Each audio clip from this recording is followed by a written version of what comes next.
আপনারা জানেন জাপান হচ্ছে বিশ্বের সবচেয়ে বেশি কি বলে এটাকে ভূমিকম্প প্রবণ এলাকা। আমরা থাকা অবস্থায় আমরা 8 দিন ছিলাম, এর মাঝে 6 দিনই ভূমিকম্প হয়েছে। এরকম একটা দেশের নাম হচ্ছে জাপান। সেই জাপান কিভাবে তাদের এত বড় ইনফ্রাস্ট্রাকচার ম্যানেজমেন্ট করে, এটা আমাদের বিশাল কিউরিওসিটি ছিল। সেই বিষয়ে অনেক কথা তাদের সাথে হয়েছে। আশা করি দেশের ভবিষ্যতে উন্নয়নে এগুলা কাজে লাগবে ইনশাআল্লাহ। সাংবাদিক বন্ধুগণ, আপনারা সবাই কেমন আছেন? কষ্ট করে এসেছেন এই রোদের মধ্যে। আপনারা জানেন যে গত 1 তারিখ আমরা 2টি দেশ সফরের উদ্দেশ্যে রওনা করেছিলাম, প্রথমত জাপান এবং পরবর্তীতে থাইল্যান্ড। জাপানের সফরটি ছিল সরকারি এবং বেসরকারি পর্যায়ে। আমরা 8 দিন সেখানে অবস্থান করেছি। এই অবস্থানকালে আমরা জাপান সরকারের পররাষ্ট্র মন্ত্রণালয়ের যিনি ভাইস মিনিস্টার, তার সাথে আমরা আলোচনা করেছি। এই আলোচনা খুবই অর্থবহ ছিল।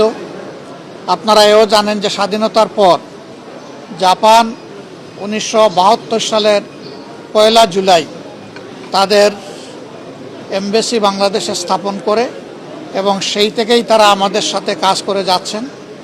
জাইকা আমাদের অন্যতম বড় উন্নয়ন পার্টনার, অংশীদার। তারা বিশ্বের 151টি দেশে কাজ করেন, কিন্তু বাংলাদেশ হচ্ছে তাদের দ্বিতীয় বৃহত্তম হাব। এদিক থেকে বাংলাদেশ তাদের কাছে খুবই গুরুত্বপূর্ণ। তাদের সাথেও আমাদের আলোচনা হয়েছে। এখানে সাউথ ইস্ট এশিয়ার যিনি ডিজি, তার সাথে ফ্রুটফুল বৈঠক হয়েছে। প্রত্যেকটি বৈঠকই 1 ঘন্টার কম, কোনোটাই স্থায়ী ছিল না। দীর্ঘ সময় ধরে অনেক বিষয়ে আমরা আলাপ আলোচনা করেছি। বাংলাদেশ এবং জাপান 2টি দেশ আরও ঘনিষ্ঠভাবে কাজ করার মাধ্যমে আমরা বাংলাদেশের উন্নয়নকে আরও কীভাবে বেশি নিশ্চিত করতে পারি, এগুলাই ছিল আমাদের আলোচনার মূল বিষয়বস্তু। সেই সাথে আমাদের education exchange program, skill development program, বিভিন্ন খাতে তাদের বিনিয়োগ এবং বিদ্যমান যে সমস্ত প্রকল্প আছে সেগুলা সঠিক সময়ে যাতে মানসম্মতভাবে শেষ হয়, স্বচ্ছতার সাথে শেষ হয়, সে বিষয়গুলো আমরা তাদের সামনে তুলে ধরেছি। আপনারা জানেন যে জাপান একটি স্বচ্ছ দেশ, তাদের সবগুলা ডিলই স্বচ্ছ থাকে। তারপরেও আমাদের দেশে অনেক প্রবলেম আছে আমরা জানি।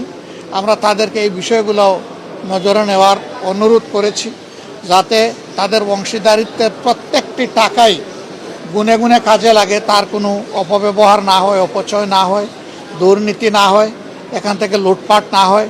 তারাও আমাদের সাথে একমত যে এই বিষয়ে তারা তাদের দিক থেকে সর্বোচ্চ সতর্কতা তারা অবলম্বন করবেন।